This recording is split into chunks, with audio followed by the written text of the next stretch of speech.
Washington is hours away from another federal government shutdown, with prospects looking bleak for a last-minute compromise in Congress to avoid closures beginning at 12:01 a.m. on Wednesday.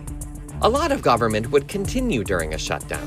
FBI investigators, CIA officers, air traffic controllers, and agents operating airport checkpoints would continue working. So would members of the armed forces. But they wouldn't get paid until a lapse in federal funding ends. Most operations concerning Veterans Affairs would also continue, such as healthcare and the distribution of benefits. However, other agencies will be more directly affected. Some agencies have recently updated shutdown plans on their websites. Others still have plans that were last updated months or years ago. Here's what some of those plans say. The Department of Health and Human Services will furlough around 41% of its staff, nearly 80,000 employees.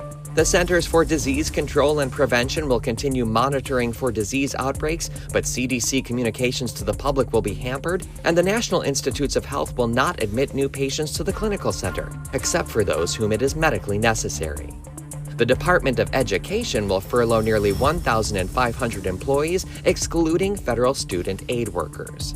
The National Park Services will close all parks with facilities or areas inaccessible during non-business hours. At parks where it's impractical or impossible to restrict public access, staffing will vary by park.